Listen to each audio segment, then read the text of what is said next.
दोस्तों, जब भी बात आती है पर्यटन की या फिर घूमने फिरने की तो विदेशी लोगों की जो पहली पसंद है वो है नेपाल देश। जी हाँ दोस्तों, नेपाल के अंदर लोग सबसे ज़्यादा पर्यटन करना पसंद करते हैं क्योंकि दोस्तों नेपाल के अंदर वो प्राकृतिक सुंदरता है, वो मनोरम दृश्य है जो बाकी देशों में देखने को नहीं मिलता। इसलिए विदेशी लोगों की जो पहली पसंद है वो नेपाल है।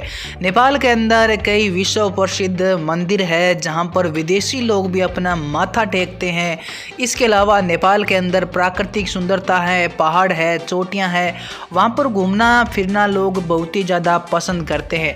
जब भी वो छुट्टियां स्पेंड करने की यहाँ पे प्लानिंग करते हैं या फिर अपने बिजी शेड्यूल से वो जब कोशिश करते हैं कि थोड़ा घूम लिया जाए, इधर उधर हमें प्राकृतिक सुंदरता का आनंद लिया जाए, तो वो नेपाल में आना पसंद करते हैं। और लोकल लोगों के अलावा जो विश्व प्रसिद्ध हस्तियां हैं वो भी नेपाल में आते हैं, अपना समय बिताते हैं। और जब उनसे पूछा जाता है कि नेपाल में आने के बाद आपको कैसा लग रहा है, तो वो नेपाल के बारे में ऐसी ऐसी बातें कहते हैं जिसे सुनकर काफ़ी दिल को सुकून मिलता है। और वहाँ पर हमें नेपाल की असली ताकत का पता चलता है, नेपाल की असली ब्यूटी का पता चलता है और हमें ये पता चलता है कि नेपाल का जो स्थान है वो विश्व में कहाँ पर आता है।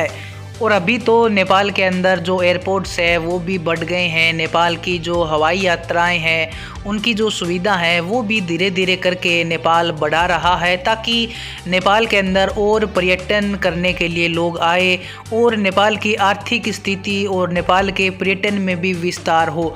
अभी फरवरी की रिपोर्ट के अनुसार फरवरी महीने में 96,000 से ज़्यादा विदेशी लोग हवाई यात्रा करके नेपाल पहुँचे हैं। ये तो हवाई यात्रा का यानी जहाज से पहुंचने वाले लोगों का आंकड़ा है। इसके अलावा ट्रेन और बसों से या फिर अपने निजी वाहन से पहुंचने वाले लोगों का जो आंकड़ा है वो इससे भी बड़ा है। और फिर वो नेपाल के अंदर जब घूमते हैं फिरते हैं, नेपाल की प्राकृतिक सुंदरता का आनंद लेते हैं, तो वो पूरी तरह से नेपाल के रंग में रंग जाते हैं और नेपाल के बारे में बहुत ही अच्छा फीडबैक देते हैं, नेपाली लोगों के बारे में बहुत ही अच्छा फीडबैक देते हैं। अभी हाल ही में कल परसों की अगर हम बात करें तो इटली के महान फुटबॉल गोलकीपर, महान प्लेयर बफन भी नेपाल आए थे। हालांकि उनको पीएम कप के फाइनल के लिए इनवाइट किया गया था, लेकिन नेपाल के अंदर आने के बाद उन्होंने नेपाली लोग और नेपाल के बारे में बहुत ही अच्छी अच्छी बात कही थी। उन्होंने कहा था कि मुझे लगता है कि नेपाल एक रहस्यमयी देश है और यहाँ पे जितना आप समय बिताएंगे उतना आपको अच्छा लगेगा। और उन्होंने तो ये भी कहा था कि नेपाल में आने का मेरा बचपन से सपना था और अब वो सपना है वो साकार हो चुका है। इसके अलावा उन्होंने ये भी कहा था कि नेपाल में पूरी तरह से समय बिताने की जो मेरी इच्छा है वो अभी तक पूर्ण नहीं हुई है और मैं फिर से नेपाल आऊँगा और काफ़ी समय बिता के जाऊँगा। और दोस्तों, इससे पहले हमने देखा था कि ब्रिटेन के जो राजकुमार है एडवर्ड, वो भी नेपाल आए थे, उनकी पत्नी सोफ़ी भी नेपाल आए थे और उन्होंने तो काफ़ी समय बिताया था नेपाल के अंदर और नेपाली लोगों के साथ उन्होंने काफ़ी समय बिताया। और उन्होंने कहा कि नेपाल के लोग और नेपाल की जो धरती है ये बहुत ही अच्छी है और हमारा मन ही नहीं हो रहा कि यहाँ से हम वापस जाएं।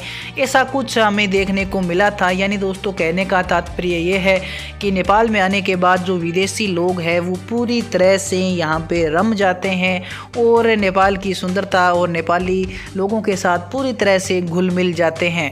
और जैसे जैसे नेपाल में पहुंचने की जो सुविधा बढ़ रही है, जो वाहन बढ़ रहे हैं, चाहे हम एयरलाइंस की बात करें या फिर और यहाँ पे व्हीकल की बात करें, जैसे जैसे नेपाल में पहुंचने की सुविधा बढ़ रही है वैसे वैसे नेपाल का जो पर्यटन है वो भी विस्तार कर रहा है।